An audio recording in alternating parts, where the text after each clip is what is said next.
எங்களுடைய கடல் பரப்புக்கு இந்திய மீனவர்கள் எந்த அளவு அட்டூழியம் புரிகின்றார்கள், அட்டகாசம் செய்கின்றார்கள் என்பது முழு நாட்டுக்கும் முழு உலகத்துக்குமே தெரிந்தபடியும்.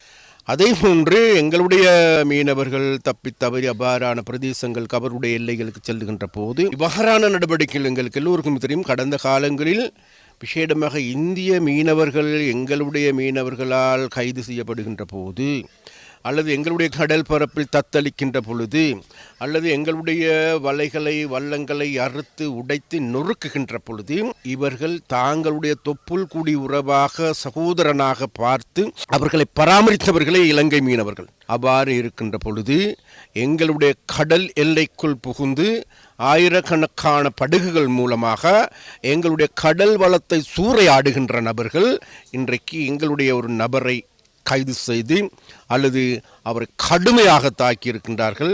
அந்த கடுமையான தாக்குதலுக்கு எங்களுடைய வன்மையான கண்டனத்தை நாங்கள் தெரிவிக்கின்றோம். இது தொடர்பாக இந்திய உயர் அதிகாரிகளோடும் இந்திய மீன்பிடித்துறை சம்பந்தமான அதிகாரிகளோடும் பேச்சுவார்த்தையில் இப்பொழுது நாங்கள் ஈடுபட்டு வருகின்றோம். சொந்த இடத்தில் ஒரு அழகான வாழ்க்கை எனும் துணைப்பொருளில் யாழ்ப்பாணம் மீசாலை பகுதியில் நிர்மாணிக்கப்பட்ட வீடு இன்று பயனாளியிடம் கையளிக்கப்பட்டது.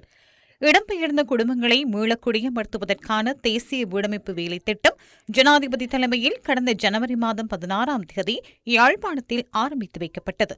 இதன்போது ஜனாதிபதியினால் அடிக்கல் நாட்டி வைக்கப்பட்ட வீட்டின் நிர்மாணப் பணிகள் பூர்த்தி செய்யப்பட்டு இன்று பயனாளிகளிடம் கையளிக்கப்பட்டமை குறிப்பிடத்தக்கதாகும்.